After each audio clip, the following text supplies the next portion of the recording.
Hello, good morning, good afternoon, good evening from wherever you're watching in the world, and welcome to the EWC live from Riyadh, Saudi Arabia, here for your Call of Duty Black Ops 6 World Cup. My name is Lottie Van Prague. I'm going to be desk hosting today, joined by two amazing human beings who not only are experts in their field, but they're also casters, analysts, you name it. You could do whatever you want. Got Seymour and Brycey on the mics. Fellas, what a day number one we had in store for everybody. I honestly would not have guessed some of the things that we had seen coming out of it. We had 100 Thieves, we had FaZe already knocked down. They're fighting for their tournament lives. We have some challenges teams who are looking really promising. Seymour, day two. Reckon it's going to be just as spicy? I imagine it's going to be, we got big ones, War versus Falcons. That's going to be hotly contested. I imagine Omen are looking to fight their way back to get a rematch against FaZe Clan as well. On the B stream, it's going to be fun because we get to crush some keys today and eliminate some teams. So that's what I'm looking forward to. Crushing some keys, crushing some opponents as well, Bryce. Well, I'll be honest with you, we missed a little bit of it, but I'm actually more interested in what's happening with Team Orchid right now. They're going through their warm-up thing, and you may have missed it, but they were swimming in the background. There was hip rolls. There was everything. I think they're still doing it. They're still doing it. They are. I'm trying to get out the way. Just it is a very unique warm-up, team-building exercise. You don't get to see much. We missed some of the because there were some big movements going on back there. They were warming up the shoulders. I don't know what they're doing, but it was fascinating. You know, just getting, I don't know, just getting pumped. Trying to get loose before the game. Yeah, they are. I'm trying to get loose before we get through this this mega kind of stallion of a day here. You can see them. Okay, the thumb warm-ups. I see Beans. Oh, yeah. The thumb warm-ups. Is he wearing the Crocs today is the question. No, he's not. Oh, gutted. He's not wearing maybe that's the problem. Maybe that's the problem with this team. You need to put the Shrek Crocs back on, and that's when we're going to be seeing them in prime form frying again. Exactly. So much to look forward to today, though. And of course, we're probably going to be saying goodbye to a few teams as well. Yeah. I want to know about, some of the teams that have been attending and how we feel that they have performed so far throughout the couple of days that we are going to be here trying to crown a champion. Here are all of our attending teams. You probably got your eye on some of the favorites that we've had from this season, 100 Thieves, FaZe. We also have Optic as well. And I've got to say Heretics, they're one of my favorites, and rightfully so. They've also proven yesterday how clean they can truly be at the game, especially on the kind of familiarity that is day one and day two as well. And they got the biggest fan base here too. I will say the second biggest fan base. Team Falcons unfortunately beat them out for that right. Team Heretics, they showed up yesterday. Rancor was our MVP after day one as well. He had a fantastic performance, and I'm excited to see what they can do during the playoffs. But they get a day off today. A couple teams get a day off today. I'm pretty sure it's Optic, Koi, as well as the Vancouver Surge all get a day off on the Friday. They're waiting for their matches on Saturday. They certainly are. I've got to say, yeah, Vancouver Surge, they for me are the knight in shining armor at this point in time. I think a lot of people were wondering how they were going to fare coming into EWC based on last season and the result at the end of the final tournament that we did have in the regular season. And Bryce, Surge, they keep getting to that finish line, but they're unable to capitalize on that opportunity, on that moment to really make it their own and to come out on top. And I think they're often kind of buried just under that, I don't know, that monumentum moment and occasion. So it's really difficult for Surge. I think right here, right now would be a great way to put a, exclamation point in the rest of their season. Yeah, I think gold is really just the only thing that will push them over that edge for everybody, right? They just want to get that win, and they haven't been able to at the moment. So hopefully we'll see them go all the way here. It would be good if we get to see it. It would be incredible if we got to see it. I'm also really excited about how the tournament works, because it's a format that we haven't seen so often within Call of Duty, but esports for myself as well. We do have our club championship, which is another part to this as well.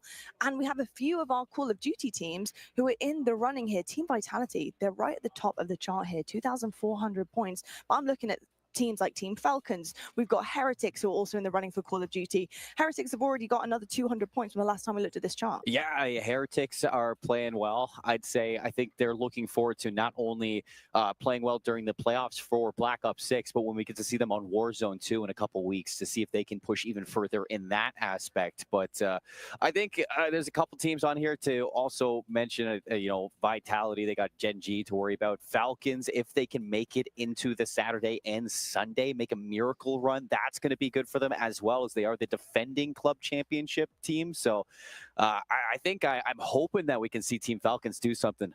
I'm hoping to see Team Falcons do something. I'm actually hoping I get to watch Team Falcons play at some point too, because I'm excited about that roster. When you're looking at Team Falcons, how are you feeling about that roster in particular? We've got the likes of Pred on there. Yeah, obviously, kind of a superstar player, kind of a weird career at the moment. Yes. We'll come back to that at a later date. But realistically, I'm just looking forward to seeing TJ Halley. I mean, always been a big Yes. fan. I remember casting him way back in like 2015. And he was fantastic then. And he's had ups and downs in his career, but I do think he's actually gone from strength to strength in the last couple of years. A more consistent player than he has been before. So, yeah, I'm hoping that TJ's kind of made a positive influence. And it was unfortunate for his departure from the Royal Ravens for sure. But even Brian Sains, he said he went out. He's like, TJ, a little bit hesitant when we picked him up originally back in MW3, but he's just been delightful. I think I agree too. He's had a little bit of a rise through the ranks in terms of his performances, especially in search and destroy for this Falcons team when they're already a good search and destroy team. So it's just, it was the right move. It was the right move indeed. I tell you what, something else that I love in terms of movement is moving on to looking at highlights from day one. And this is the Kadia top plays of the day. Let's take a look now. Well, I've just been told we can actually talk over these, which is fantastic. So we get to have a little say in them. But these are our top plays from yesterday. And I'm just having a little peruse here. But G2 Esports Cloud9, it was our match of the day at the time, before we knew some of the fill-in moments that we were going to see with teams later on as well, coming over to this stream. But some big stuff here out of Cloud9, looking so good with Gwyn. And I know the big talk has been Gwyn in terms of him joining this team for EWC. But what really impressed me was Sib and, how much he was able to just return to form for that squad. He looked fantastic. He looked like he was being the superstar that Cloud9 wants him to be. Yeah, I think so as well. I mean, don't get me wrong, Sib has not had a good time this year. I don't know what happened, but yeah, a return to form from him as well. And I'll be honest with you, I am a big fan of Gwyn. Gwyn for the win. I think it's always difficult for any rookie. I think they're always going to be one of the most overanalyzed player whenever they come into almost any roster in the league. And for me, seeing Gwyn do well to begin with, and obviously people say, oh, he doesn't know this or he's not doing that correctly. I'm like, moving into Pro Call of Duty is a different ballpark from playing in your bedroom and playing some late night games and stuff.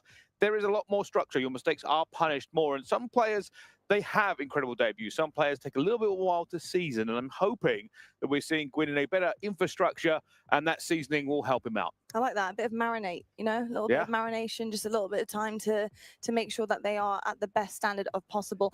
We also just saw some Boston Breach, some highlights there as well. Really happy with what I saw from Boston, although a bit of a slow start. And then we also had Team Heretics with their entire fan base who flew over with a ginormous flag, and they were chanting. It really was quite a worship situation in this arena here. It was absolutely incredible.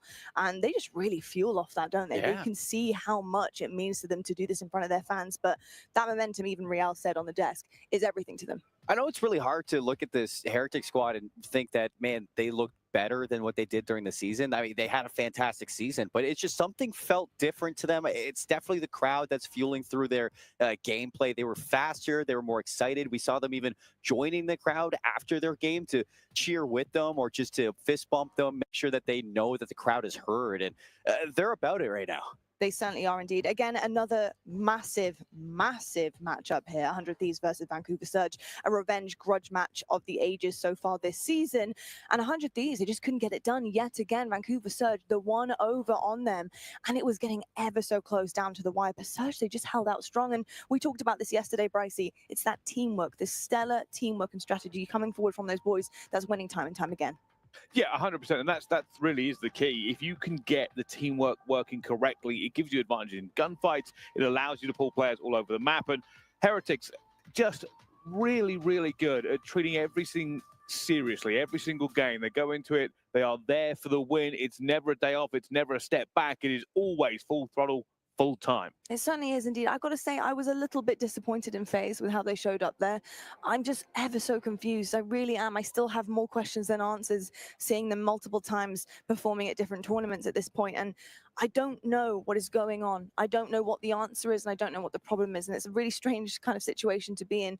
But that's not me doubting Heretics and not disrespecting them. I think they're a phenomenal team. And I do think that in any series, any given series that they go into, they could definitely win without question. But FaZe just don't see themselves. I said it yesterday. It's just, we saw the FaZe that we're used to at the end of that Skyline hardpoint. They just need to lock in for those moments and play as a team. Once they do, it's not going to be a problem. And I said, they're going to struggle today a little bit in getting going, but they will bounce back. I don't doubt that they can still make it to Saturday. They will have to bounce back because, as you can see with the tournament format, it's the GSL. This is 16 teams enter. 8 teams will go to the playoffs. You have to win 2 of your series.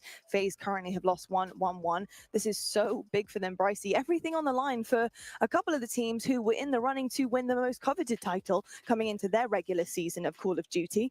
And a look at where they are now, in a worse position than the majority of the rest of the 16 teams here. Oh, 100%. And that's really the key. I mean, one of the best things, obviously, is that because we are doing GSL groups, you do have a second chance to kind of get through and move forward. Of course, because we have such an enormous prize pool, obviously there is money for the teams that are here regardless. But getting out of that group is an extra $20,000 just to get out of the group. So it's a good time by all. It really is indeed, and it's a lot of money on the line there, as you can see. We're talking millions, people. We're talking millions on the line. But we do have some exceptional groups. And I actually haven't asked you yet what you thought of the groups, not just the individuals within them, but how the groups have actually shaken out. Do you have a favorite group to look at here? I think that I was impressed to see Vancouver Surge continue with their consistency. I thought that they would be good in that group. They usually do play. It's the finals that are their issue. It's never playing the teams in the best of fives. That's really tough for them. But the fact that they were able to get through the group was really nice to see for that team after what was a great end of their year. But for Group A, I think I expected a little bit more from Cloud9 against Optic after what they showed versus G2, but I think that just says more about Optic than it really does say about anybody else. As you remember, they went into the Sunday without, I think, losing a map back at Champs. They certainly did indeed, and it's looking pretty similar over in Group A for them as well. So looking fantastic for Optic fans currently. Group B, though, you mentioned Vancouver Surge and this Group B here, Seymour, and Surge are looking great with that massive qualification match there, 3-2 over 100 Thieves, and then the winner's side of things now waiting in the wings and having a really nicely well-deserved day off after their 2 wins in the opening part of EWC. 100 Thieves, though, left to be said here in their qualification match. Looking forward to seeing how they fare in day 2 and whether or not their tournament consists of winning a little bit more, because that's what we need to see if you're a 100 Thieves fan. Over in Group C, though, Boston Breach, we didn't get to actually speak about them too much there in the highlights. So how are we feeling about Boston Breach at this time at Ricey? 3-1 over Team War, and then they get actually 3-0'd by what is the Movistar Koi team. How are you feeling about this one? Boston Breach are a good team. Obviously, they've kind of been moving up there. Realistically, you got to remember, Movistar Koi are one of the better teams at this event and have been. I feel like people probably don't talk to them about as much because you put them in, what, 4th or 5th position overall, really, for most people. So they don't get talked about quite as much. But, yeah, still very much a threat. They really want to show everybody at this event, and maybe not been talked about enough, that they are still a very good team. Obviously, with the roster change that has come in, I need to see more of them before I work out where their benchmark is. So do I, Bryce. I'm there with you. I think I need to see a little bit more from them to figure out exactly how I feel about them and their situation moving forward. And then Group D, Heretics. They really seem to be on top of things. They also have today off, looking great, a 3-0, a 3-1, coming through their qualification match. And then FaZe, again, in a similar situation to 100 Thieves, waiting to see who is going to come out on top from P7 and Omit. And I would love to talk to you about that matchup, Seymour, because P7 versus Omit, time and time again, Omit have got the better of them. But do P7 have what it takes to maybe cause an upset? Historically speaking, P7 might be cooked. They've never beat Omit on LAN, ever, across the year. And they have a lot of matchups in the past. I mean, we technically can call that one the Omit Derby because, I mean, every single time we see them play up against each other, it's always a good time. But, yeah, they've never beat Omit on LAN. And that Omit team, I mean, you take FaZe to a game 5, you had a chance to put it away, 5-2 up in that search and destroy. They are a real threat to that group right now. And when you look at Omit as a team, we talked about it before, is that they're representing players who just do not get the chance to shine, who just are always left out of these teams. A couple of them missed out on a chance to maybe get picked up by a team going into EWC. They got that chip on their shoulder. They're showing that they deserve to be in the league, that they deserve a spot right now. And I got to give some respect to Rafi because he sure knows how to put together teams teams that can contend against the CDL. And talking about contenders, here are the power rankings decided by the talent. I actually didn't get a say in this one, but that's okay. Over on the A stream, they decide everything. And Optic, 100 Thieves, and FaZe, funny enough, they had in their favorites. Their favorites looking a little bit lackluster at the moment, other than Optic. And then, of course, the contenders, which, funny enough, I totally messed up yesterday. I said Surge, and I thought it was Gentlemates for some reason, because the Heretics logo looks so similar. Like, I couldn't believe what I was seeing, how similar that logo looks. But hey, you know, I can't, you know, it is what it is. You mess up sometimes. Yeah, it happens. I think that today, actually, they changed up a little bit of what they were looking for. And I know that the desk was saying that they actually had Cloud9 as favorites today. And I don't disagree with that whatsoever. They actually said that 100 Thieves looks vulnerable. And we'll talk about it in the, you know, when we talk about Gentlemates. But they did, even against their match versus Gentlemates. Yeah, indeed. I've got to say also, just to let you know, this is today's schedule, not tomorrow's schedule. So remember this, folks. We are starting things off with Team Orchid versus Gentlemates. We have 5 Fears coming up versus G2 Esports. And then we're waiting for our Boston Breach and Cloud9 matchup to see who they will be going up against as well. But yeah, really excited about that, folks. What is your match of the day? I have to ask Brycey, I'll start with you. I'm going to take this one. Oh, the first one again? Yep, I'm going first one again. Well, we still got to wait for the rest of it to kind of populate, so it's a little bit more difficult to get through. But yeah, 5 Fears in G2 Esports. I think that is going to be a wonderful game when we get down to it. It's kind of an interesting one, and for me, I am curious to see how that plays out.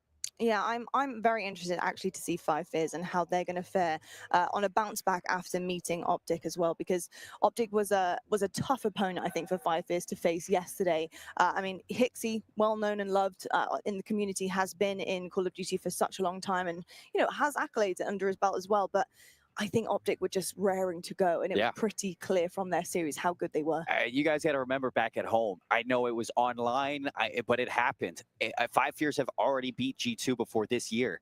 It's a challengers team that really has a chance to knock out G2 early. They looked rough yesterday in their matchup versus Cloud9, not put together whatsoever. And if 5 Fears can get that momentum going into this game yet again, start to steal away those respawns like we know they can, G2's going to have their hands full with that match. They certainly will indeed. Well, actually, that's going to be a different match. The first match we're going to be seeing will be Team Orchid versus Gentlemates, and you can see them now arriving into the stadium. It's very warm outside, folks, and I cannot believe that Bance is wearing a hoodie. He is built diffy, and he's dancing in what is the oven of Riyadh. So he is feeling himself today. There is nothing that can stop this man, apparently. So we'll have to see exactly how warmed up he is when it comes to getting on the sticks as well. How are you feeling about this matchup in particular? Because, you know, we saw Orchid yesterday, and it left me a little bit, I don't know, perplexed, I suppose. They had moments where I thought they were looking really, really good, and other moments where I thought it was just really lacking fundamentals.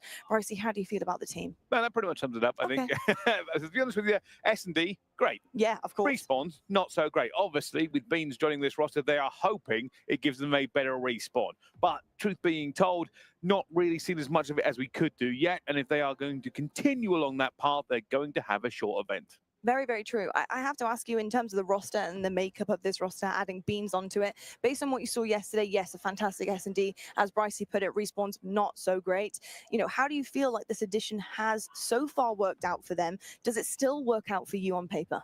You know what? This is a team that actually came together very early in the challenger circuit. Like, they've stuck through all year long. That change for Henry into Beans was a very risky thing to do under little practice. And I don't think it's really paid off the way that these guys think it did. I don't see it at all. And I love Beans. He's a fantastic player. But when you have Henry, who knows the system, and he's in there, I would have loved to see what he could have done in EWC. But this is the roster that we have for Orchid. They need to figure things out going into today. They're on elimination. They want to avoid getting their keys crushed, and respawns have to be better. You know, I think the one thing I want to see them take away from yesterday against Surge is to be a bit more aggressive and take a bit more risks. I mean, I didn't see any in the Vault controller specifically, didn't see any overextending. There was no risk taken at all on that roster. It just was too safe. You're going to get crushed. You're crumbling under the pressure that Surge are putting you under with their pitch perfect teamwork. And it just didn't look good. Give it your very all. That is something that we want to see against them today. But then Gentlemates on the other side of things, I haven't yet to see them on my screen, but they were 3-0 yesterday by 100 Thieves. We have a lot to talk about, though, when it comes down to that one.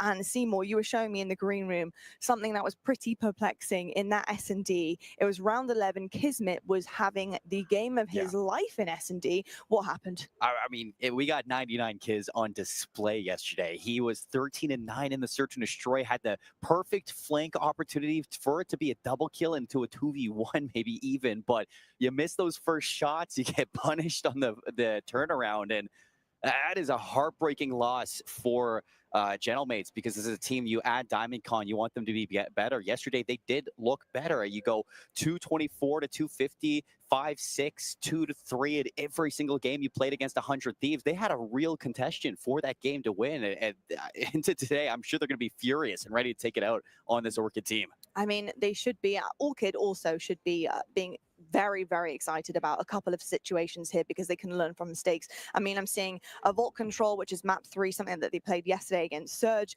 And then we also have an S&D right at the end that they also did great against Surge on 6-2. So really looking for them to start injecting some of those mistakes and turning them into positives for themselves. Brycey, I know it was a very quick glance at those maps and modes there, but is there anything that you're picking up on that you really want to see pushed forward by either team? I don't need to. No? I don't need to. Here's the truth. It's as I said before, realistically, Orchid are a great S&D team. This is where it's all going to lay for them. It is the old adage of take the S&Ds, try and steal a respawn. Sure. That is all it's going to really be. I'll be honest with you, Orchid, they have had that weakness. It's kind of obvious for everybody who's watching it. They'll be relying on that S&D to get through. If they don't, it doesn't matter the map. It doesn't really matter. It's all about those game modes. And hopefully they can put on a good show today. I know Beans has been hot and cold as well. I know he's had some fantastic moments, but they're hoping that that addition should booster them. And it kind of hasn't as much as they probably would like. Now, this might be a case of letting intrusive thoughts win, but Beans, hot or cold out of the tin? Do you mind I'm it fairly either certain way? they come cold out of the tin. What kind of fancy tins do you have? Self-heating tins? Also, this is not helping the intrusive thoughts. I mean, fortunately enough, they warmed up before we got going, so I guess they should be a little bit warm. No, I meant, do you like them hot or cold out of the tin? Do you like them hot, or do you like them If you cold? heat your beans in the tin, that is not the correct way to cook beans. I don't know what is wrong with you, Lottie. What is going I on? think it's a meme. I'm too old now. Oh dear, I need to try and bring it back now, dial it back. Ban Stanley was not helping that situation at all with the face he was making into the camera, but he's in good spirits, and that is something that I actually look into with the teams to see how they're feeling. Listen, they lost yesterday, Seymour, but they are, look at them smiling. They are vibing up there. And that's what you expect from this team. I mean, these guys have been teammates for how long? And, you know, across just even competing. They've been friends in and out of the game. They've been able to compete with each other, against each other. They're going to be in high spirits, and they need to be as well. And you like to see that from Bans, because last game versus Vancouver, he was kind of quiet in that matchup as the SMG. He wants to be the playmaker for this team, and hopefully he can get that going today. I hope so too. We actually haven't talked about the coaches too much, especially on the side of Gentlemates. We haven't seen them yet on our screens. And there's a little bit of a story here with Mayhem. Is that correct? Coming back as a coach here, Seymour? Yeah, I mean, Mayhem, he was a part of this team all the way back in MW2 alongside Joe Deceives when he was a rookie on this LAG team when they were Los Angeles Gorillas. But now he went to Royal Ravens this year after spending majority of his time inside of Challengers, starting off with SGP, and now on this squad for Gentlemates with DiamondCon, who he already coached this year. He's going to be feeling good to get these guys into shape. I imagine he's going to be very useful when it comes down to limiting how excited they get, how far ahead they get. He's going to be able to keep them roped in those clutch moments, and I think that he's going to be very good for this squad. I love to hear that, because they're going to need that. I think after what I saw yesterday, they're going to need some a little bit of a push in certain situations to take some risks. Speaking about taking some risk, while we are filling here to make sure that everything is good to go on stage for the boys, Bryce, I want to quickly ask you about the kind of divide that I'm seeing between the risk taking of each side. So we've got one team who I saw yesterday, and I don't know if it's just because it was against Surge and it was a little bit scary at times, that they're not overextending or taking risks when they probably need to, and it's kind of like time to go for it and just push it all forward onto the wall.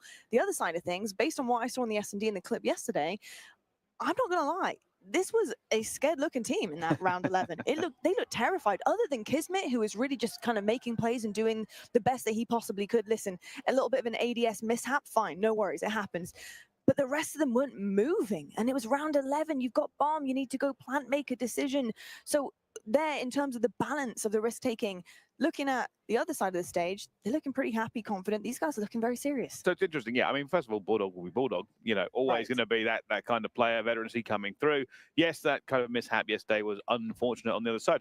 I'll be kind of curious because realistically, when we come down to the S&D, Vance on the end there is an island player, and that's all he ever does in S&D. So teams, most of the time, will be VOD reviewing where he is. Because if you can catch him isolated, it's a really good time. And for Gentlemates, that probably will be the key when we go into the S&Ds. Find where Vance is, because that'll tell you where the rest of the team are on the map, realistically. Like, he will be playing in a difficult scenario. But what he is good at is doing that and being a troublesome player.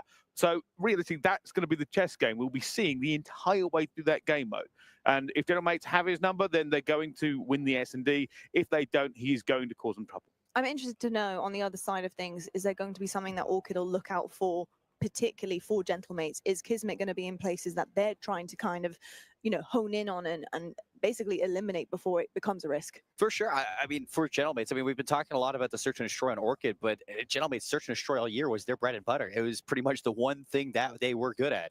And you look at Lunars, where he comes up through search and destroy, he was a very strong player, and his addition really bolstered that. But Johnny, in general, you know, when we saw him in the league on Vegas, when we saw him, on Vegas Legion, and when we saw him playing inside challengers, he was the playmaker. He's got a great mind for S&D. He's going to be looking for those spots to shut down Orchid, make sure that they can make their job very difficult. And when you have a player like Kismet who can back you up, it's going to have the firepower behind it to contend with those spots. Kind of sounds like it's going to be a little bit less straightforward than winning the S&Ds on the side of Orchid now, considering Gentlemates seem to be a pretty decent S&D team, especially going round 11 with It's a hard game in general. Yeah, it is a hard game in general. You're right about that. I want to quickly touch upon Diamond Kong, though, as we're going basically through entirety of each roster. But Diamond Kong obviously being an addition here to the team. And also for pace-wise, Seymour, talk to me a little bit about why he might have been brought on and what he does for the roster. I got to sit down and talk with Diamond Con going into this tournament. And, you know, I love to see Connor in the league, you know, fellow Canadian. I'm always going to root for that. And, you know, in the past, the big narrative for players like him was their pacing and how slow they might have been in certain situations. He said a very big thing that he worked on this year was trying to be a quicker, more selfish player in that sense. And if he's pushing pace for this team, keeping things aggressive to back up somebody like Kismet in those power positions, that's only going to help this team. It didn't look the greatest from him yesterday, but I expect things to take time. And, you know, from day 1 to day 2, he's definitely going to be a lot better. I hope so indeed as well. I'm really hoping for this one to be an absolute battle. Folks, we are getting ourselves ready to go on the stage, making sure everything is pitch perfect for these players. In the meantime, we're going to head to a quick break. When we're ready, set, and go for this matchup, we'll let you know. We'll be back right after this.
Ladies and gentlemen, hello and welcome back to EWC. We are ready for our game. Of course, Team Orchid going up against Gentlemates. A little bit of a technical pause before we even got this ball rolling, but I have been assured that we are good to go and the players should be jumping into the game pretty shortly. And they do seem like in quite high spirits, a bit more quiet on the side of Gentlemates, all vibes on the side of Team Orchid. Yeah, and you know, I continue to always see the Gentlemates jersey and wonder, how do you get the Lo-Fi Girl sponsor? Because that is probably one of the most just random sponsors I've ever seen, but I love it. I love it. Big fan. But no, I think that for Orchid, vibes are exactly what they're looking for right now. Yesterday, I was kind of surprised that, you know, we expect players like Beans to be very loud. We didn't hear anything coming from that side of the table in terms of energy. And so that's, I think, something that I'd like to see change going into today, a little bit more loud off of their plays, making sure that they're trying to hype each other up, get things going. It's a tough matchup, so I'd like to see them keep in spirit. Yeah, I think so as well. And you can see already, like I said, positive from everybody. Did see the fist bumps come out, and that's always a positive indication For us. The game is about to start, or they're about to lock into it. And it looks like every player is leaning forward as well. So we should be on the cusp of this hard point kicking off for these two teams. Might I add, this is the debut professional tournament for Mythics, first ever time on a big stage like this. Lunars, it's his rookie year on the side of Gentlemates, and he was great in the regular season in terms of winding things up for DreamHack. Unfortunately, not able to attend in the later end of the year for Champs, but now for EWC, he's ready to turn up for the team. Well, just a little bit of a fight here over this first point, but both teams still just really trading blows. Only going to be Gentlemates to get a couple of points off the rip for this one. And you can see the teams now also setting up. It's all about the P2. I like this from Bance too. He's already going to be working on that flank. Pistols out, doesn't get it. It's going to be Team Orchid losing out on a couple of these transitional battles. Lunars through the middle of the map. He's going to cut them down, keep things in good standings for Gentlemates. They hold their lead going into P2 with this early setup. And take a look at Lunars. He's running routes. He's holding down Kitchen. Let's see. At the moment, Gentlemates have the advantage. This is a hard push for them as well, and that's why 3 down already. Gentlemates continue to hold this one. Only going to be Bans who tries to get a little bit of a cheeky play going on. But it is not easy. Does find a second, though. Opens it up with Harry, and now they can start to put the pressure onto P2. Vancy.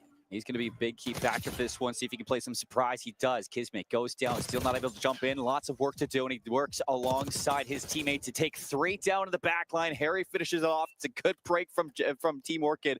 Finally getting some time, Bryce. Yeah, that's an awful lot of kills to really just get a bit of scrap time going through. And even then, we've got Kismet trying to take it away from them. Team's already looking towards P3. Pressure still coming forward, but it is going to be Team Orchid that have the better of the trades right now, and they do lose the scrap time on P2. That's something you'd have liked to get for Team Orchid, just to cut that lead down a little bit more. Orchid, the rotation here is Beans. Good shots, not able to finish it off. Harry, a little bit of an island, hoping that Bans can get here in time to back you up. But Gentlemates, they have you surrounded, and they got the better spawns here to fight this. So far, so good. Trophies going out when they need them. Lunars is going to try and get this first kill. Not going to be able to get it. Beans slides across here, using the Jackal at the moment. They are holding, and this is really giving them a good glut of points to get back into this hard point. I'd like to see them start running some routes, try to take a different angle over towards P1, but Orchid are doing a great job at locking down the middle of the map. I say that, Johnny finds the timing for a double kill. Everybody turns away, and for 24 seconds, Orchid now need to decide on flipping this map, and they're going to do that through the bridge. See them trying to get into the right position, and Beans finds 2.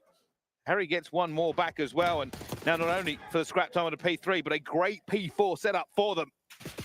And this now means they have an opportunity to tie this game, but every single time they seem in a good position, it starts slipping away. Gentlemates really not relenting the pressure at all. This is a lot better than what we saw in the red card yesterday to kick off their series versus Vancouver Surge. And if they can keep this up versus Gentlemates, they're going to give themselves a chance. We said the S&Ds would be good, but it's down to the respawns for Team Orchid. And now looking to flip the lead in this P4 setup. Bance is pushed so far up, drawing that line all the way into P2.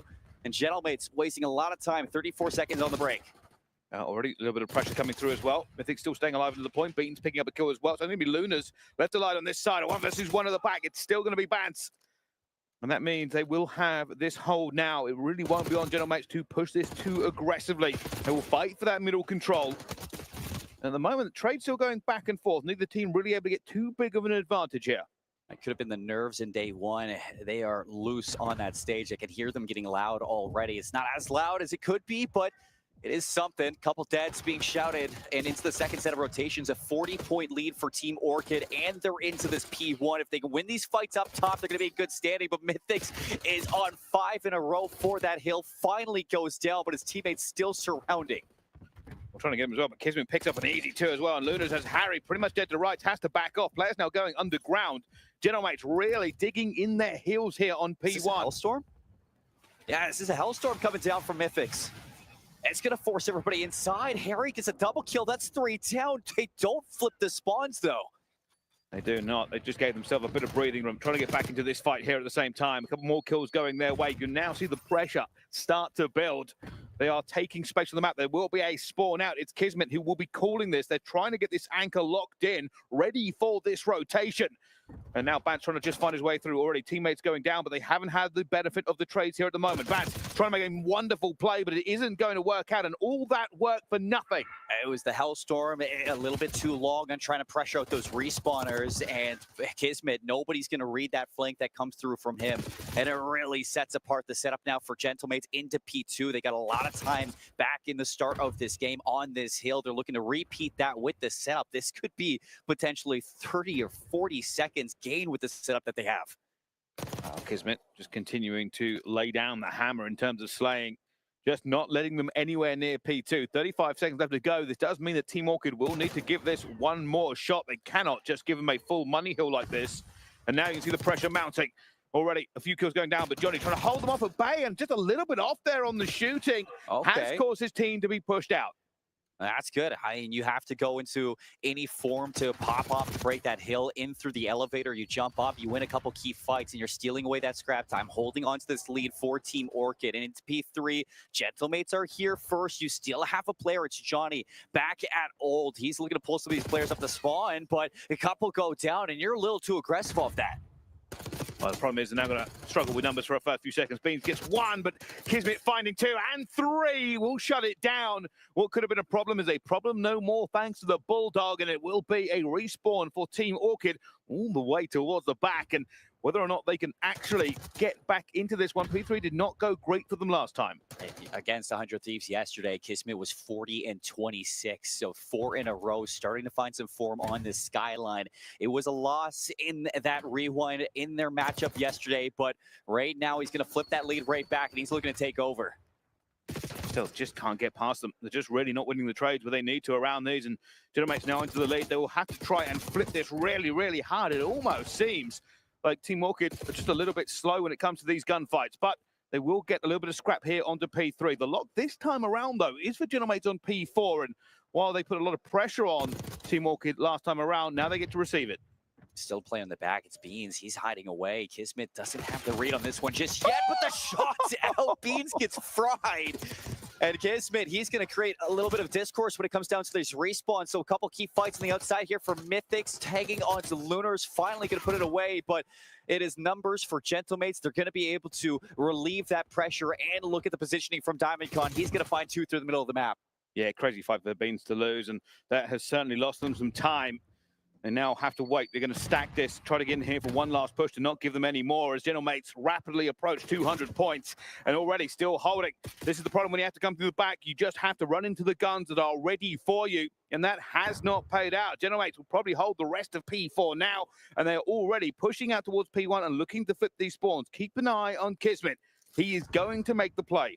This has been nearly a 100-point swing for Gentlemates to take this lead and run with it. We haven't seen anything from Team Orchid since the break on P2 in that second rotation. So you go back to the third set of hills now into P1. You have some players up top to fight against this oncoming traffic that Gentlemates are going to throw at them, but it is going to be a pretty plateaued break from Top Cat.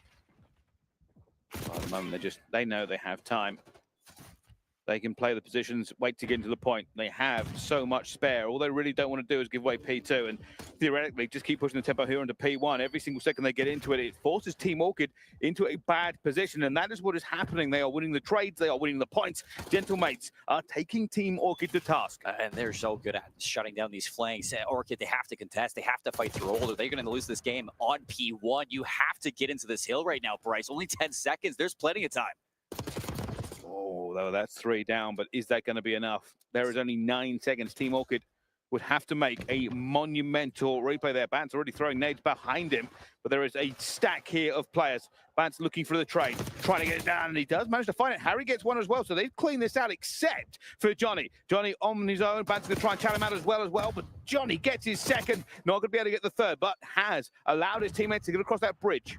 Everybody's going to spawn up here. Gentlemates, though, on the front line. They're looking for the break. They're going to be into it as well to get this through. Only a couple more kills. Lunar, Bance, it's all alone, and Time Gun's going to take him away. That's going to be it. Nobody's going to get here in time, and it was a well-fought battle from Team Orchid, but Gentlemates, they're just a little bit better on those P2s, and as good as Orchid tried to get those breaks, Bryce, it just wasn't enough in the end, and Gentlemates going to kick things off with a win. I said, respawn for Orchid was always going to be a problem in this series, and so far it looks like that. I mean, there were some big plays for them, but they did give away a lot of positioning. The rotations were not as strong as they could have been. P2s, P3s, even the last P4, they weren't there first. And if you're not there first, well, it's much more difficult to get those points over the other team. You have to push in, and the most you can hope for is scrap time. There was a couple moments that we did see them try, but it was solo efforts. I mean, you think about Beans in that second rotation over towards P4, sitting in the back patio. He gets snapped on by Kismet. If you win that fight, you're in definitely a lot better standing for that P4 setup, but he's all alone. It doesn't go your way, and there's no fallback strategy at that point. Nobody else is there, and I think, yeah, that's where Gentlemates really shine on this one, especially that P2 rotation. Every single time they got the initial time at P2 and P4, and it took Gentlemates or Orchid a little bit to break those. They did eventually, but Orchid or Gentlemates were just able to run up the time constantly. They certainly were, and while that puts them in the lead here, you can even see Team Orchid were in the lead at one point, trying to just keep that lead going. Unfortunately, after that second set of rotations, it started to fall apart. A break from Gentlemates got them into P2. Then they got P2 to P3, the bounce. And obviously, it just continued to get worse for Team Orchid from there. Fortunately enough, you have the Search and Destroy coming up next for Team Orchid, so I'm sure they're not too worried about losing out on these respawns. They looked a lot better than they did yesterday versus Vancouver Surge, and the games that we did see, I mean, it was, what, 114 points on the red card hard points, 76 points on the rewind hard points. So you go to Skyline, it's a little bit better throughout the most of it, but it was the second set of rotations for Gentlemates where they got that 100-point swing going through P3, 4, and the rotation back to P1. They got a lot of time there, and every single time that Orchid tried to make those routes through Van, tried to push through Kitchen, there was always somebody, whether it was Kismet or it was Lunar, somebody was there to watch those lanes and shut down every single flank that Team Orchid threw at these money hills. And I think for Gentlemates, that's going to continue to be an issue for Orchid going through the rest of these respawns. Yeah, I think so. We'll have to see whether or not they can bounce back later on, but a good start from Gentlemates, and that's what they'll be looking for. I just want to keep on locking in. This is a big game for everybody involved, and here is the statistics at the end of the game. Beans, a little bit of a lackluster run from him. Does get 14 assists and has an awful lot of damage, so just really wasn't able to get the finish on some of those kills. Yeah, I mean, it was just it's the same performance that we saw on that red card yesterday versus Vancouver, 18 and 31. Yesterday, 17 and 31. This one, he was good at the start. It just slowed down in the back half, and yeah, that really shows the difference in terms of the firepower that was being brought by Gentlemates, and Kismet continuing to have really strong showings inside of these respawns or inside of these games for Gentlemates. Just in general, he was on fire versus 100 Thieves, and going into this Hacienda Search and Destroy, Orchid need to bounce back, but you know, everybody's gonna know for Gentlemates through the regular season of this year, their Search and Destroy was the one thing that they were always latching on to. So for Orchid, they still need to dial in for this game. Nothing is guaranteed for the series. No, it certainly is not, and you can see a conversation going on here as everybody gets ready for this next one as well. S&D is going to matter. I do not fancy Team Orchid's chances if they do not convert here. But for Gentlemates, they just want to move past this game. They are convinced they are the better team. They think they should have their opportunity to move into bracket play. And the only people that can stop them right now are the ones on stage across from them. It's got to be a little bit better from bands from what we've seen is just in general. Or I think for one thing yesterday that we were really excited about is the performance that Mythics gave to us inside of that Rewind Search and Destroy. He was 10-3 at the end. So many influential battles won, but for Hacienda, it's a different beast in general. Starting off in the defense, you have a route for Beans. He's going for the water route all the way to P2, but bomb's already planted at A. They get a little bit of a trade going down, 3 versus 3. Advantage over Gentlemates. They have control of the site. They haven't been compressed too much yet. It does give them options. Mythic's going to go on Overwatch, looking for a player. Sends Lunas, puts a few bullets in, but doesn't mean he's going to have to come out of the window. Still going to wait for Lunas. Managed to pick him up as well as a second player, and Diamond alone. 1 versus 3. Down to a 1 versus 2. Not going to find Harry. Perfect positioning. Just unfortunately not able to get that kill. Good trade game. Everybody getting a piece of the pie there for Orchid. And I love the call. As soon as Beans realizes that there's nothing in P2 for that water route to take effect, hops up, makes the rotation through mid, gets into Dark as fast as possible to assist Mythics. Mythics takes the fight over towards Arches, and then Beans drops on down into you to fight the battle close towards that site. And both players winning their fights makes it really easy for that 1 versus 3 to convert against DiamondCon. And that reaction, so quick from Orchid. Things you love to see to bounce back after that hard point.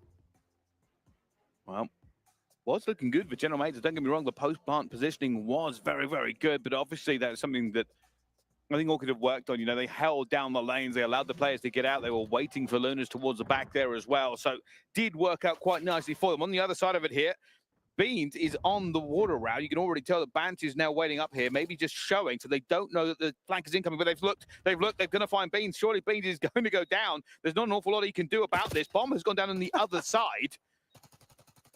It's so hard to shoot through the water. Yeah. they've given up this bomb site entirely. This is a wild strategy from Orchid. Yeah, they're going for the full flip. And they're going to have full height as well. I'd imagine you're going to send somebody to patio, but if you can win this fight versus DiamondCon, you are big chilling. There's the trade, almost shoots his teammate. Just double checking you, 20 seconds to go. Harry's waiting for it. They're going to go and try and get him as well, and they will. And it's an interesting strategy. I think if Beans had stayed alive, they kind of spread the map massively while getting a quick plant down. There are so many ways that could go wrong, though. That is the issue with that strategy. That high risk. I mean, you know, it's early in the game. Throw some things out at this point. You're already 1-0 up. Nobody saw you on the water route back in round 1. You give it a try this time. If you make it to the boathouse, you're in a really good spot to at least shut down the rotations back over towards A. But what really blew my mind is that re-wrap into mid from all 3 members in that post plan to take top Dark. A little bit of a miscomm into the challenge towards Bridge. DiamondCon had a really easy 1v1 to keep the numbers in favor of Gentlemates, and after that the rest of Gentlemates just collapsed and won every single fight with the numbers. Big fight coming in here. They're pushing pressure towards B. They're trying to get it. These are gunfights. They have to win them if they want to make the strategy work. And well, Luna and Kismet get it done, but Bant somehow finds 2, gets around, and now makes it a 1 versus 2. And Kismet will get that B plant down. It's going all the way around. This might be perfect timing for Kismet. It might go so well. Unfortunately, it does not. Mythics is there and waiting. And there's another round that's already been taken down. Bant's managing to get on that flank that quickly was kind of wild. I love it. That is exactly what you want to see from Benjamin Bance. But I thought for a second, Kismet missing the ladder was exactly the offset timing he needed to get up there and behind Mythics. But Mythics doesn't budge. He's making sure that you just get a little bit extra time on waiting. No need to rush that retake whatsoever. And, you know, Kismet, he was fantastic yesterday versus 100 Thieves, 13-9 for that round 11 loss in dealership. But so far, he has been kept on the leash. Well, let's find out as we go into this. At the moment, Orchid do have the advantage in terms of rounds. Here comes the push again. Can take this top mid control, and DiamondCon was here before, and now they're checking out all of the angles. You can see a little bit of pressure. Kismet trying to get through. Harry's just going to get away from here as well, but that opens up the map a little bit too much. And a 4 versus 4 retake. You know, somebody's going to be over towards top bridge. Full flank coming out from Johnny. It's being watched by Harry, and now Bance knows Bance going to be in trouble. Breaks through 2 down, and now that's going to put some pressure on the post plan. Beans trying to find something here, but does not find a single kill. And, well, that's a complete wipe on that retake. Not a gunfight won by Team Orchid. Gentlemates just cut them to ribbons. And I think maybe just that flank that came in earlier from Kismet, it threw the entire team into disarray. And they never really recovered. I think it was the double whammy in that whole sense. You have somebody as well going through P2 all the way in the back, and you know that Kismet stays alive in the top of Spiral. So as soon as you draw that attention back, it allows Kismet to hit that second time flank inside Spiral. You get the kill onto Bance as well. You really take some pressure onto those players that are holding down that site, taking away any help that they do have from the interior of Hacienda. And for Gentlemates, their retakes have been sublime so far, keeping things even. 2-2, defense range Trill. Are we going to see an attack? Gentlemates going to give us a try. Here we go again, squaring up and just looking for anybody he can. And we've seen this before. Kismet delaying, waiting. Maybe try and make some noise over towards A, and then Kismet will move forward and hopefully get something in towards B. But already, Mythics has been picked. And this really helps out Gentlemates. They can go wherever they want now. They can put the pressure down wherever they need to. I'm not sure if Harry's going to get any eyes on this, but a lot of time has passed. They should know that they haven't heard any stuns at B. It's most likely going to be an A hit, but Harry is on an island, isolated. He's got to be really careful with his next move. Threading the needle, finds one though, stops that plant. Will he be able to get away? No, those fences are not good cover. Now Beans on the overwatch again. Still a little bit of time, but probably too much time here. Beans in a 1 versus 3. I'm unsure whether or not he's going to be able to find it. As Johnny just goes towards the middle here. Beans brings it back to a 1 versus 2. 45 seconds to play with.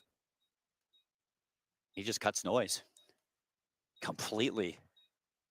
I mean, for all they know, he could be rotating top bridge. He could be flanking through Spiral, but he's going to re-hit this with a sub.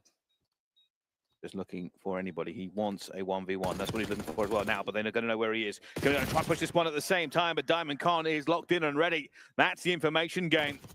And that puts Gentlemates into the lead on this S&D. It's great composure in the post plan. Nobody's going to break after Johnny goes down. No chances to give up an isolated gunfight. You hold back fences. You wait for Beans to show himself, and you use the power in numbers. Doesn't even come to that. It's a big fight, big round for Gentlemates, might I add. First attacking round 1 inside the map. It's going to give them their lead as well on this Hacienda and force Orchid now to answer back with an attacking strategy of their own. They have to win an attack at some point. And it looks like they're going to be going back for a little bit of pressure towards Bridge to see if they can get the high ground at B. Just looking and being very, very careful. Mythics takes a couple of bullets, but should wait for the region here. Harry already finds one, though, so advantage this time around to Team Orchid. Mythics, he's got a lot of shots on him, but Harry finds a second, and now a 2 versus 4. And they're still not putting the bomb down. They now know they have time and opportunity. Oh, the timing for Diamond Con. You know there's some players over towards A. For all you need, you can just rotate back to B, but they're going to fight this one. Lunars, you know where he is on 3 in a row. You want to shut that streak down. Orchid, off of the back of Harry's first 2 picks of that game.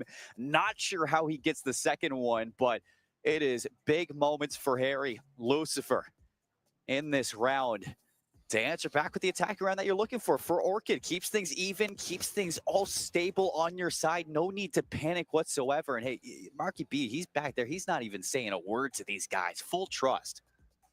Hear that? They told Marky to be quiet. But this is the interesting part here. Like I said, this is going to be a bit of a chess game between these two. We've seen some interesting strategies come out so far. I know Callum Swan probably at home screaming at his monitor right now about how this game's going.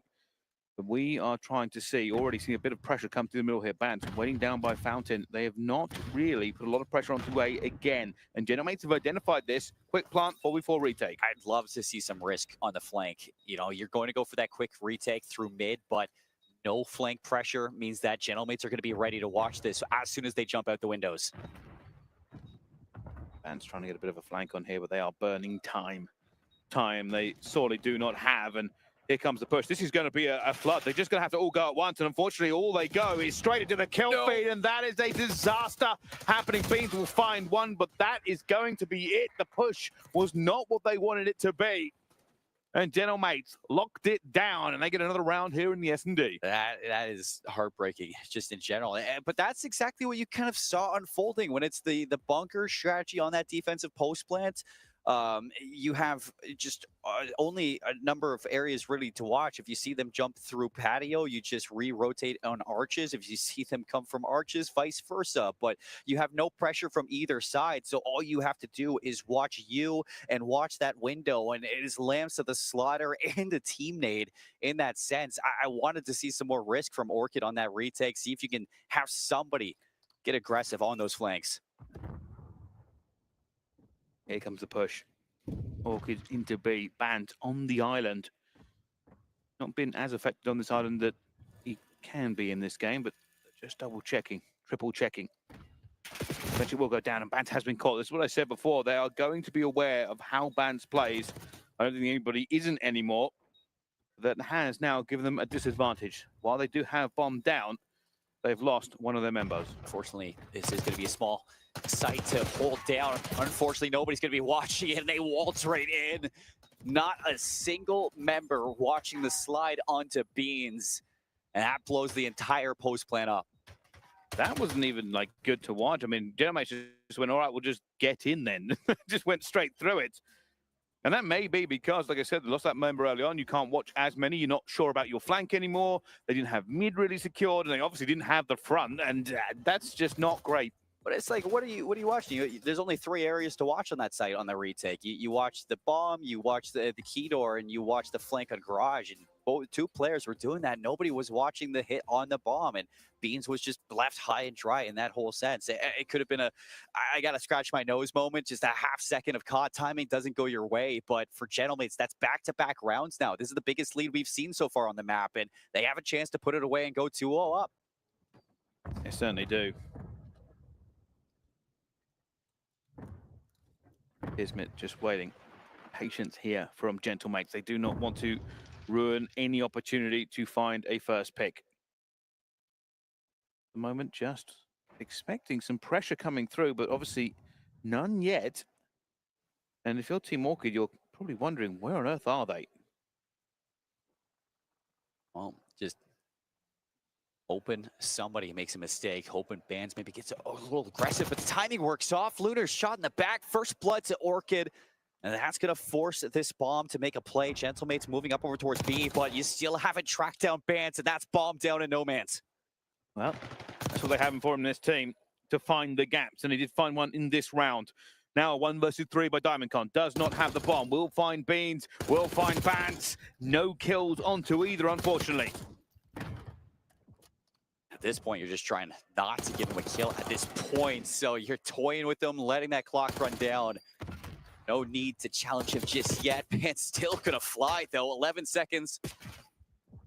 He can't even get the time 1 off this one. No chance to plant.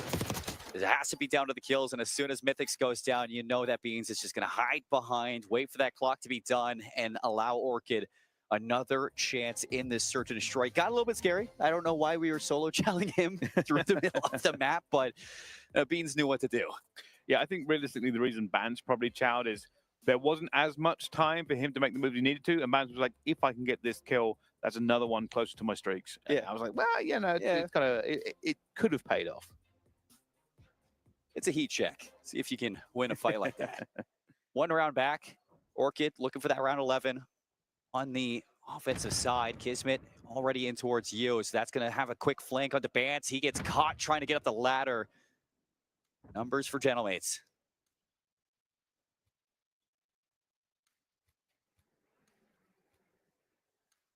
All pushed through middle here, and Lunas will either get great or terrible timing. And it looks like it's not bad. Stays alive, gets out there, identifies where the players are going to be, and that is a massive flank from Gentlemates onto B, and they're like, well, they're not here. Where on earth are they? And then there's like, I saw one. Mythic's hoping somebody gives it up, but the timing's not going to work off. Johnny gets there, and you're caught looking the wrong way. 4 versus 2 to clutch up. Everything down to Beans. Beans will have to pull off a 1 versus 4 to keep them in this S&D. Has found the first, but there are too many bodies, too many bullets, and Gentlemates go 2-0 up in the series. Just in the end, a little bit better with those first bloods and working out exactly what Team Orchid were trying to do. And they know now they are in the preeminent position. It looked a little bit like you had a chance there if you're Orchid, especially off of that second last round. But as soon as Beans goes down through mid, what a route ran by Kismet, quickly getting up into mid and shutting down any chance for Bance to make a play in towards the gap. You lose the timing onto Lunars as well. As soon as he's able to stay alive and you have that flank on B, noticing that nobody's going to be there, you know exactly where Orchid are, either at A or stuck inside office and waiting their turn, waiting for a chance. The patience for Gentlemates was really exceptional throughout the entirety of this S&D, catching so many times Bance on that flank and waiting for perfect chances on the retakes for these site plants. Yeah, it just feels like Gentlemates was probably prepared for some of the shenanigans. And you can even tell Bance wasn't doing an awful lot of what he usually does, where he sent the other 3 out. They were being more cautious in parts of the maps. And you also got to say, there were some breakdowns from Team Orchid. Gentlemates really took advantage of any mistake that was made and basically just looked like a more cohesive team with a better game plan on this map. And that's what you're going to get from the coaching staff, too, from Gentlemates. Even though you're going up against Team Orchid, they're still going to do the preparation. They're still going to make sure that you know exactly how to shut down this team. And the big factor, I'm sure, going into this was study the S&D, figure out how you can really shut down Team Orchid early on, and you win the hard point. That's expected. You go into the S&D, you still steal this one away. That's got to be a reverse sweep from Team Orchid. And I don't remember the last time I saw Team Orchid reverse sweep a team. Yeah, it's certainly not going to be an easy task for them with the control coming up. They will have to find another gear. They will have to work out if they can be better on the day, because so far it's not been a convincing case. But we will find out how this all goes after the break. Don't go anywhere. We'll see you right after this.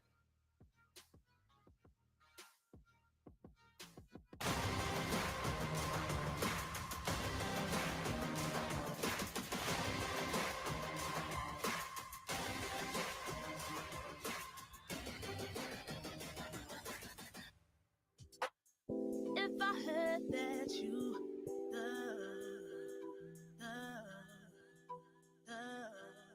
if I heard that you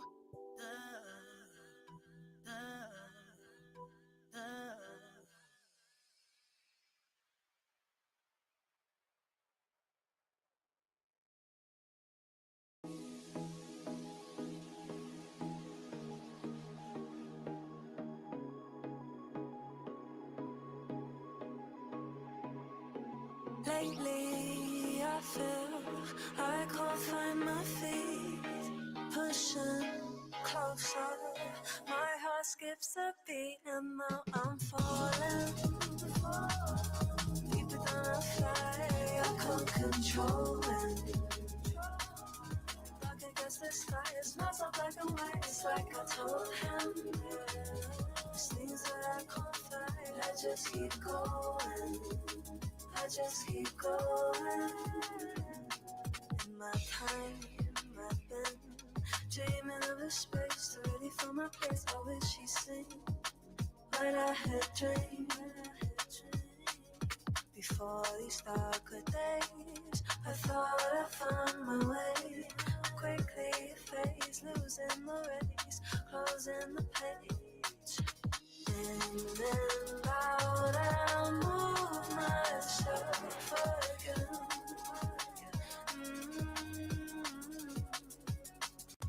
Time moves fast, I feel my heart beating.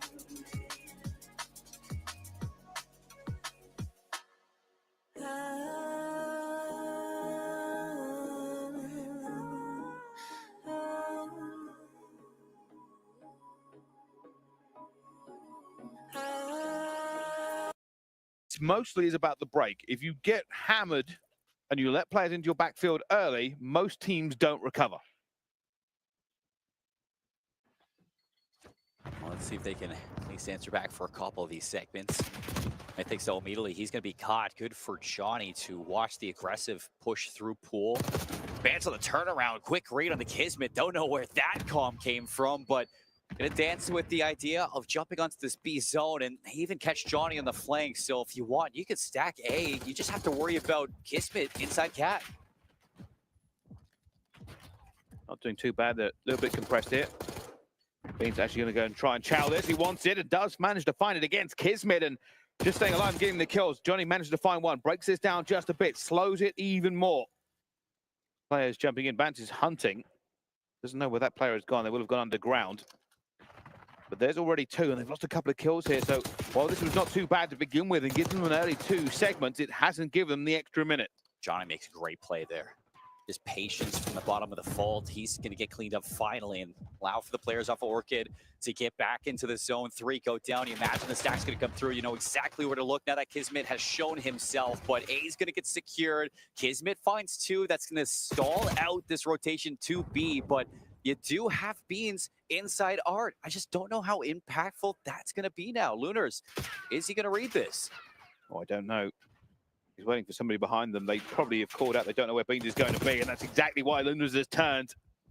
And you were right. They didn't have the kills to put Beans in a better position.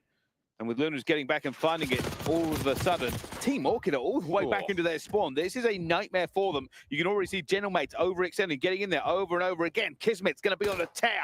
He's on 5 already. There have not been many answered kills here. Team Orchid have got to start shooting back. I mean, because you have Diamondcon push all the way up to P2, that's going to force these early fights right into what is the essential spawn trap with that AR lane. And it looks like Diamondcon's been spotted, but this is a lot of time that's been shaved off. Harry's finally going to get that kill. You need more than this, though, and Lunars is holding it down on the streets. Beans, it's his turn. Finally going to remove Lunars from that. A little bit of chance of reprieve for the time being stalled out, but 9 playing 17. That's the issue right now.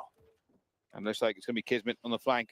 Just getting another one here, but they have managed to stop this for just a second. Unfortunately, not winning all the gunfights. Harry has to shoot 2 different directions at once. It isn't going to work as Kismet continues a reign of terror. He's now on 9. Bance is trying to take him down and does eventually, but damage might have already been done. It's 13-5 in terms of it. Bance will now move forward. Here comes the trophy. They haven't identified that Diamondcon is behind them. I think they've just turned around now. This could be terrible timing. Diamondcon's going to put some shots down. It doesn't seem like he's been able to find too much. He does take down Beans and no more respawns. Here comes the Hellstorm being invested. That second segment hasn't been secured. Beans off the respawn is going to get dropped by that Hellstorm. You're looking for the second tick, but it's a 2 versus 10 with 25 seconds. This is impossible for Orchid. So you do answer back with the defense of your own if you're Gentlemates, but 4 segments secured. Not too bad of a job there from Orchid, all things considered. You almost had a chance for that 5th segment. If you did, then objectives would have been tied, but you still get 4, and that is manageable. Well. We will see if that 1 tick matters at the end of this game. Both teams looked to have potential to carry the attacking rounds, but neither quite able to.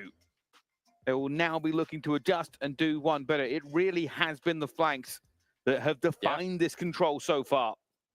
Johnny had a couple, Kismet a couple, and Diamondcon at the end. He was living rent-free for the entirety to finish off that defense. Good break off from Lunars. He's going to get a second one. Mythix answers with 2 of his own. Kismet now alone in this effort. Seems like he wants to pull a couple of these respawning players back into the grave, so he's going to stick around a little bit longer. Just fights erupting all around here as both teams try to get into the preeminent position, but Lunars just doing so well over and over again. Diamondcon will now put pressure on towards B Street, and that could be a problem. Even with Harry making that kill, do they get him before he does any more damage? And they do. Wow. Bance shoulder barging the door, managing to take him out before he can get all the way through. But oh, Johnny answers back with 2 of his own, and they're on B. Flank out from Mythix back into the double door. He's looking to get lost. Harry's going to double down with him. You have everybody from Gentlemates spawning deep into the back of these defense or offensive spawns, and all of the information being given over towards Harry. He's going to set up Mythix, you'd think, but Kismet, no, don't do it to him. This has got to be a first for the tournament. Harry's trying to take it as well and just can't do anything. It also takes Beans out of that rotation for a little while. They're already gone to B here, and This is not a good scenario. Team Orchid are now floundering. They aren't able to get the kills. They're in the worst position you could be to try and contest it. They've sent Harry on the long run. He will try and get something done. That second tick is already in, and Comithix takes down Kismet as well, and they will get off at this point. There's only 20 seconds to go. They will have to commit to A. Yeah, this is going to be an A zone push. You almost have to. Good read from Lunars, though. The patience to wait for the beans on the flank. Diamond with a double kill allows for the stack to unfold, and you might even want to go for double progress, but you got Diamond pushed into P4. You're spotting them on that B zone. So far, so good. You can see a little bit of pressure now coming through. The players try to get in a position to slow down A. It isn't going to happen. Oh, no. And this is the story we had last time. Genomate's got 2 ticks onto B, and it was all onto Orchid to hold it flawlessly. One thing they are doing well is getting players out there and getting them onto the flank, but it seems like Genomates are just trying to get these trades rocking and rolling over and over again. So much focus here to get into the right positions, but Orchid not letting you get past into their spawn. Bance, 54 health. They know he's back here, but 47 seconds that he's looking to take some time away. Kismet with the fight win, but it's Bean's turn now. Bance getting a big 3 there, really stopped the momentum dead.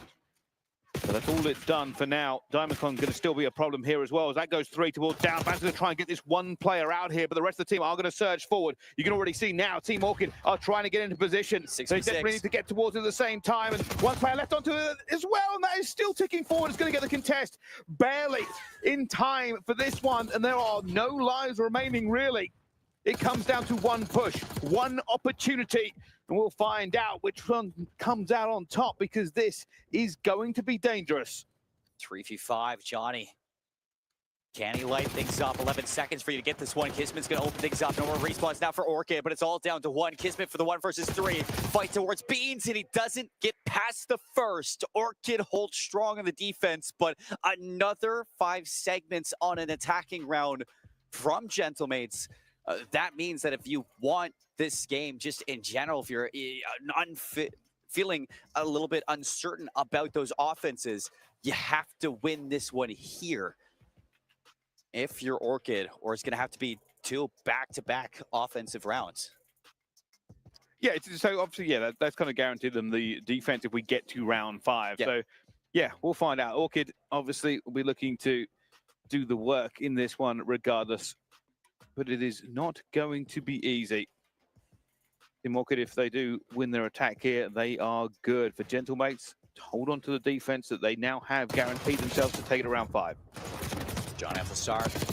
Opens things up. Good pressure in from Orchid. Already on towards this A zone. Diamondcon's going to stop any forward pressure into you and allowing for Kismet to activate. Segment not in just yet, and everybody off spawn. Diamondcon wants a little bit more, but it's another double kill coming out from Orchid. Opens up a lane as A. Johnny waiting for a chance to flank. And Johnny just waiting and waiting. Here we go. First nade going to be out, trying to just see if he can get an easy pick. Knows where they're going to be as well. Does manage to find one, but the trade still flowing. Diamondcon will eventually go down, and Harry finds his second. And that will lock them in a day.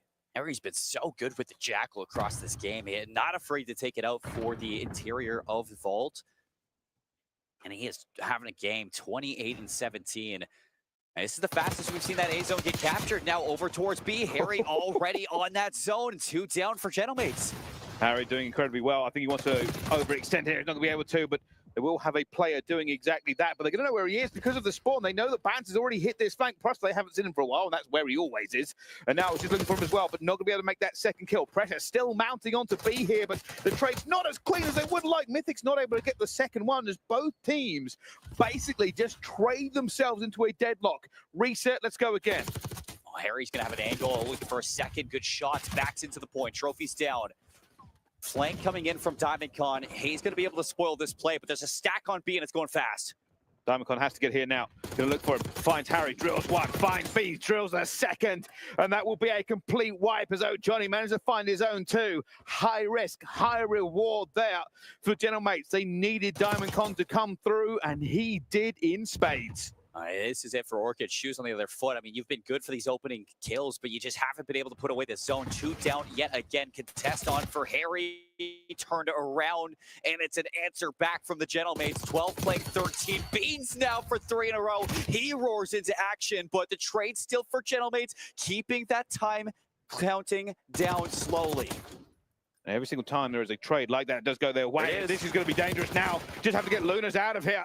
If Lunas goes down as well, it's going to be over. That'll be a stack, and that will be the control. Team Orchid find a respawn they desperately needed to keep this alive. We thought it was all over. It is not. And I'm loving the energy coming out from this. And you look at Marky B on the backside of that stage, Aura farming. He is smiling. He is happy. And he knows the team has just done something to ignite a flame under this flower. As you can see, you win that control. You keep the series going. And they don't even do that. They win the first respawn. It doesn't even go into the second offense that was needed for that round 5. Big shutdown there from Orchid. No chances given to Gentlemates to bring that one back. And a big member there was Harry. The consistency across that game, flexing to that Jackal, having so many big moments. Bans across the start of this control. Lots of flanks that were paying off to close out that first one. And in the end, Beans, the 3-piece, really opens up a chance to put this map away, and they don't let it go. And well, that's one of the maps they needed. They would be very happy if they managed to get that S&D as well right now, but still a long road. Orchid find one of the maps here in this best of 5, but only one so far. It still puts them at a disadvantage. Gentlemates have got 2, the hardpoint and the S&D. With another hard point coming up, Orchid will hope to be better than the last one. Yeah, I'm going to be looking through this replay package just to double check, but even in that last round for offense, I didn't really see too many flanks pay off for Gentlemates.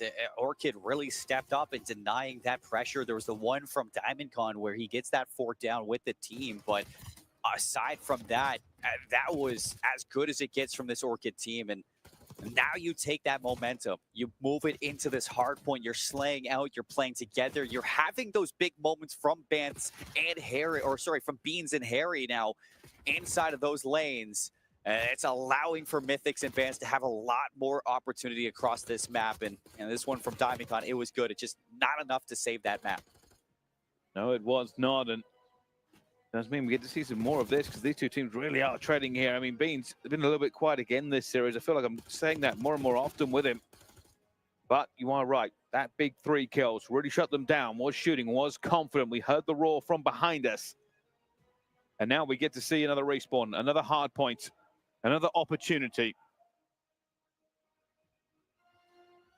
32 and 21 from Harry.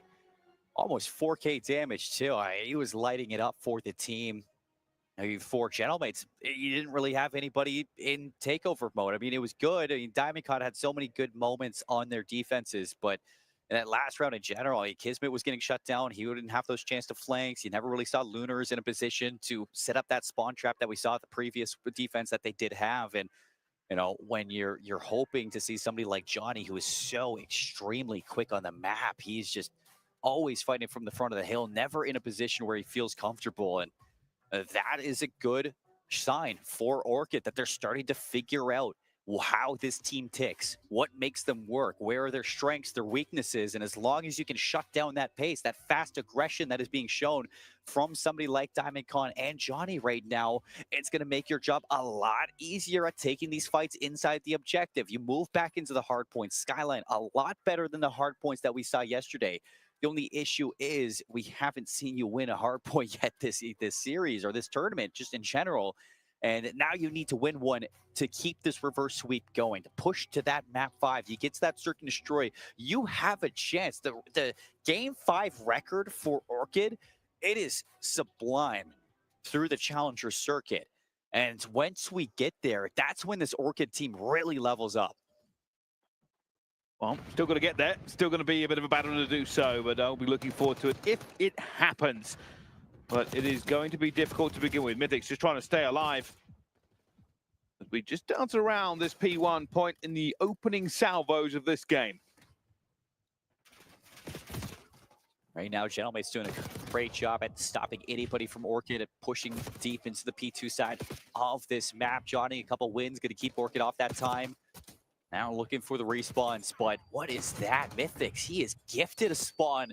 Nobody's going to have a read onto this, and he's going to be able to open up a lane for the rest of the team. Can he find more? No, but that's going to allow Bance now in a chance to spawn back there. Here we go, trying to get this pressure on. Kismet running for his life, desperately trying to get away and is not able to win the gunfight. I thought maybe timing would be on his side. Pants crawling for cover. Almost gets his toes taken away from him as well, but will be taken down. Lunas, that is a wonderful shot. Relieves some pressure. You can now see DiamondCon come round the back, and DiamondCon finds the first, but not the second. Spawn to the back now for Gentlemates. They're going to be able to hit this again. Beans, good read, but traded. Kismet now inside the hard point. You know where this team is spawning up, and a teammate again. That's going to slow things down for Orchid on the retake, and now you got to group up, reset, try to do it at full strength. Here they come. It's a difficult one to push here. There is a little bit of cover, but not as much as you would like. You do have to run the gauntlet, and Johnny already finds one. DiamondCon finds a second, and they are not going to find anything. Orchid lost everything into that push, and now already P3 is upon us. It's scary at first, but as soon as Gentlemates are able to really set up for that hill, it's what we saw in the P2s and the P4s. Orchid struggling at just getting to the middle of the map in general. So many good lanes being held down by Gentlemates, and Kismet is having himself a game, 7-3 to kick off this vault. And now eyes are on DiamondCon for this battle towards the back of the map as Harry is on the hunt for him. There we go, should be able to find him as well. DiamondCon has the better shot though and takes him down. A lot of time left to play onto P3 though as well, and if you're Gentlemates, you should be able to squeeze them out of this one. Bans managed to finally kill, slowing down Gentlemates, even though they do have the numbers around this point in a little bit of an advantage here. Beans expecting a reach out, there isn't one. Nah, Kismet's down, he's going to know that. A lot of teams really comfortable now just giving up that time towards P3, playing for the P4 rotation, but Orchid still making it difficult for you to set up. Gentlemates on the split spawns, they're going to have a chance to flank out a couple of these players, so you'd like to see Orchid work fast, but not fast enough. Gentlemates flank, it works, 3 go down, and it's Beans, again, in an area where you just have to play your life, wait, hope your teammates make something happen for you to pop off. Beans finds one, takes the revenge, gets a hostage there as well and kills Lunas, looking for any more that comes through. And Beans got taken hostage by, I think it was Kismet last time around. Now DiamondCon is going to be out of this game for a few more seconds. Kismet already found Beans, should be an easy kill for him. He's not going to take him, unfortunately, but at the moment it will be Orchid into P4, but slowly but surely they've lost their reinforcements, and Mythic's trying to stay alive up top. Already takes a lot of bullets. He won't be long for this world, but he wins the gunfight somehow. And that may have slowed them down enough, but reinforcements will not be on the close spawns here for Team Orchid. They have not got back into this point. You saw for a moment too. I think Kismet thought he was going to go for that kidnapping, but Gentlemates get the setup, and it is lights out from there. Still a chance to break in it. Johnny wins the fight for the hill. Mythic's not able to sneak his way in for that scrap time, and this lead just continuing to bolster. 13 seconds still. So you're going to cross that 100-point marker going into the second set of rotations. A lead up by 60. So for Orchid, you're looking for this rotation to be bountiful. They need something to change, something to flip a switch here as Team Orchid are being beaten slowly but surely on this map as the hills tick by. And they are just trying to get some time off of P1, but so far, not so good. They are not winning in the slaying, they are not winning in the rotations as much as they would like, and if nothing changes, it will be the end of their run. DiamondCon's gonna get behind. He's got 3 in a row. Spans on an island. Lunars off the regen, able to kick back into that P1. Keep this lead growing for Gentlemates. And Orchid, they cannot allow these spawns to flip. You need this early rotation of P2 to go your way. So you want to take this time away, but you have to be careful. Lunas just trying to work everything he can here, and that is more and more time for Gentlemates.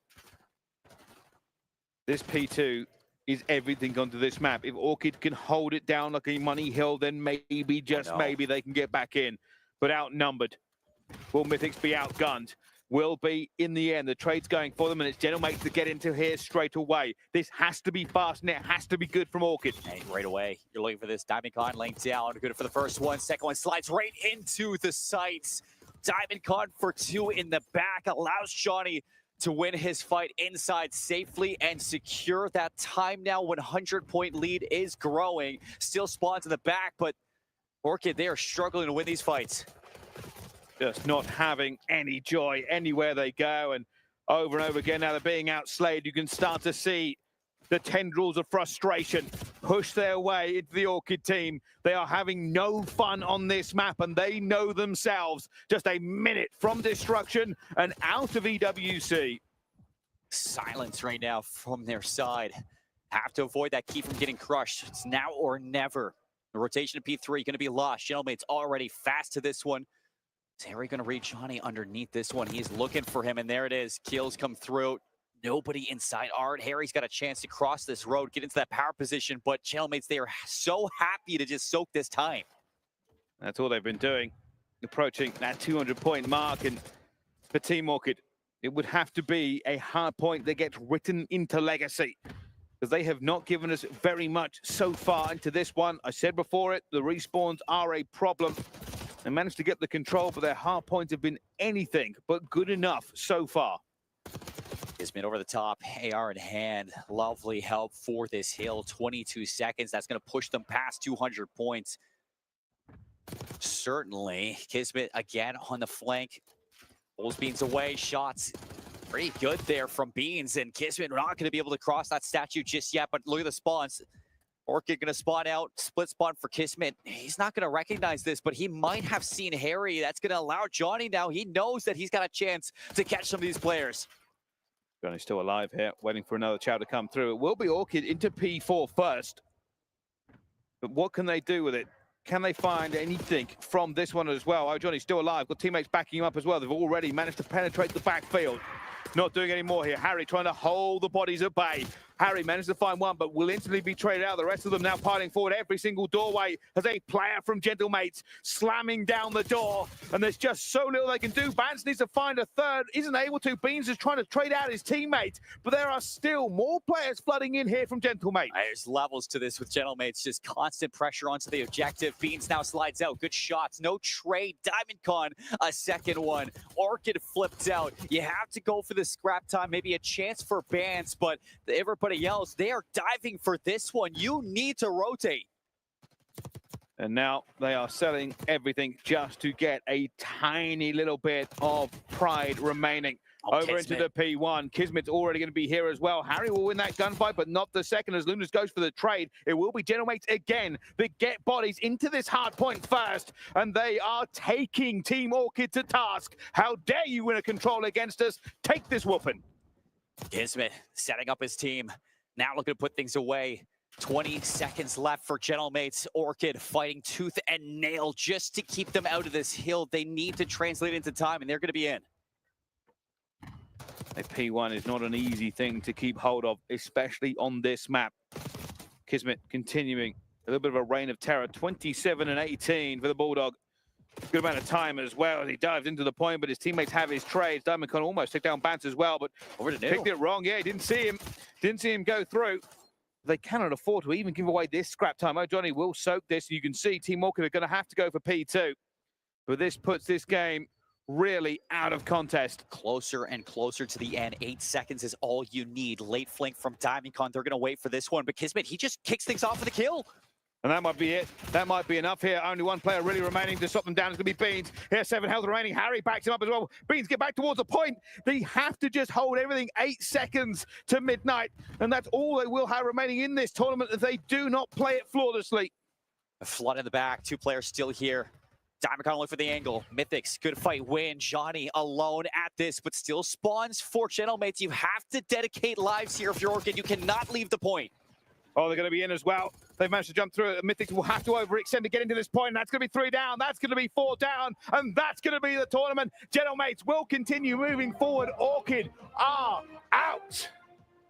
The key gets crushed, and it is the first one to be crushed on the B stream. We will be saying farewell to Orchid, and Gentlemates live to fight the good fight. They get a rematch versus 100 Thieves. And you look at that, I mean, it's just not the tournament. Yeah. Hard point, S&D 6-5. You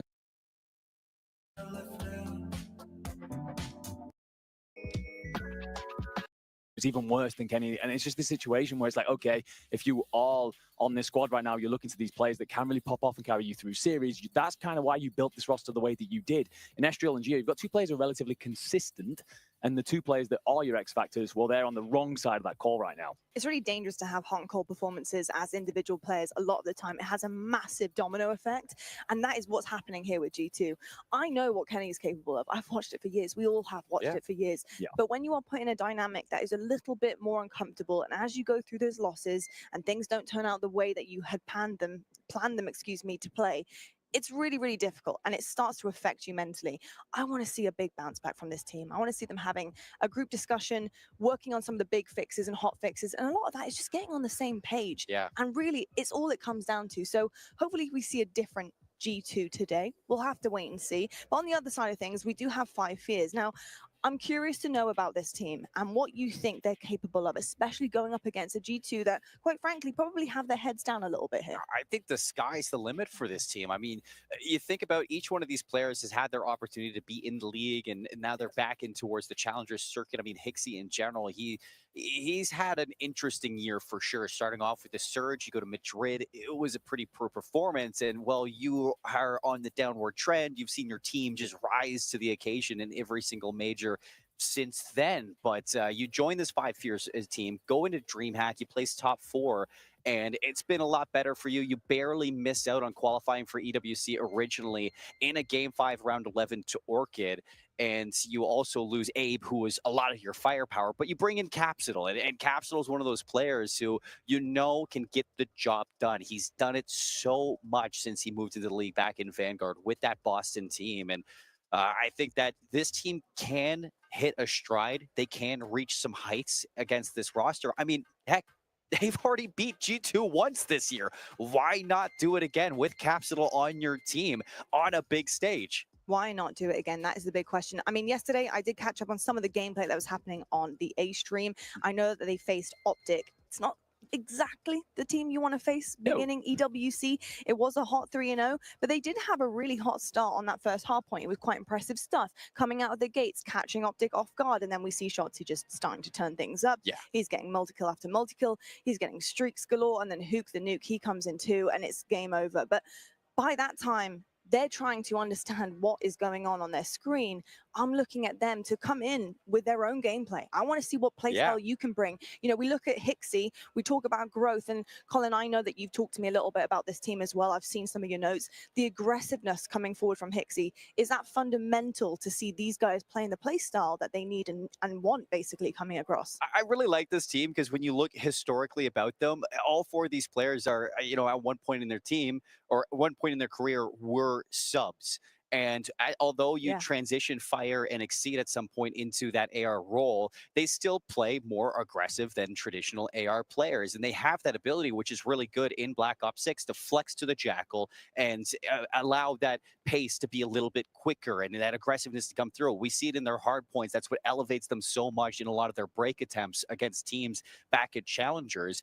To see that translate against CDL teams would be amazing. And I think that they have players that just all around are hype. When you get Exceed into a level where he is just loud and proud on that stage, it's really hard to tame that fire that's beneath this squad. And the only thing about Optic that is kind of like funny in that match yesterday is we all saw it and we know that Capsidal summed it up pretty well.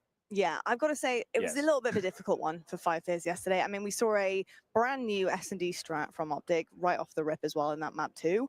That one's always difficult because you're looking around thinking, how did they get there? I checked every single part of this map route. Like, I don't understand how they are here. This 3-man push through water. Like, how is Shotzi on his own? And he's basically back in our spawn. That makes no sense. I felt really bad for them because they were probably just in a bit of a daze with Optic kind of pulling some tricks and some new things out of the bag there. But I think they handled it really well. What do you want to see coming into this series, Enigma, for them? I think largely to kind of repeat a bit of what they did against Optic, to be honest. It would be very easy for anybody to take a look at that scoreboard and kind of go, okay, you got 3-0s, you got bounced out, you don't deserve to be here. And actually, if anyone was watching, the eye test tells us that for the first 2/3 of that hard point initially, they started very well. It was only a case of eventually the staying power wasn't there. The stamina starts to run out. You are against the current best players in the world, quite frankly. And so they start to make those adjustments and figure out, all right, well, they're using their aggression. We're going to find ways to play around this. You come into this against G2, they're awful when it comes to map ones. It's the thing about them that's terrible. We saw this yesterday, very slow out the blocks. They don't really get going by the time they warm up. they're not really at the races. So for me, when it comes to this 5-fisting, what I'm asking for is basically repeat that, see it out a bit more. You've got a closer gap between the two teams, and I think you can steal away this map 1, and from there, anything's possible. I think, to be fair, it's unfair to judge this team by their performance against Optic. 100%. I mean, you look at their performance in their last tournament, they didn't lose a map until they went into their final days. And you go into this tournament, you expect Optic to have a repeat performance like this. I mean, you have Mercules, who's literally being compared to by Dashi about his I'd say relationship with Formal prior to him and how much of just a mentor he's looking to be for this player. That's going to be a good team. We expect them to be a good team. And for 5 years, it's hard to judge them by that performance. They didn't get to play against Cloud9. Now they get a chance to play against G2 Esports. And you have an opportunity to really ignite what is some fire for a team that can make some serious damage. Again, it comes back to the fact that they shouldn't have been here in the first place. And the fact that they're here now, you got to watch out with 2 teams that are very beatable. You're right, Colin. We shouldn't judge them on that performance. We should judge them on the series layout and the maps and modes. Let's take a look at this now to see exactly what is coming their way and if there's anything that we can push in their favor. 5 Fears, when you're looking across this, what do you see? Is there anything we can pick out in terms of the route they might take in this series? For me, I think that you're looking at that map 3. I think that you're looking at the control there because this is something that, typically speaking, G2 don't like to play. They often ban out Hacienda. We're looking at a skyline, high pace, high engagement. So this is somewhere where 5 Fears can use that mentality of we've nothing to lose, throw everything at this straight away. The kitchen sink will come all over, and we'll end up in a position to steal away map 1. If you do drop map 2, it's very important to make sure you reassert your dominance in the respawns, and Hacienda is going to be a great place to potentially do that. So that, for me, is their way to build into this series. Get yourself into the back half. You only need 1 map. Any Challengers fan will know, as long as you avoid a round 11 in Search and Destroy 5 Fears, you will be okay. That is, for the Search and Destroys, one thing you want to stay away from. I'm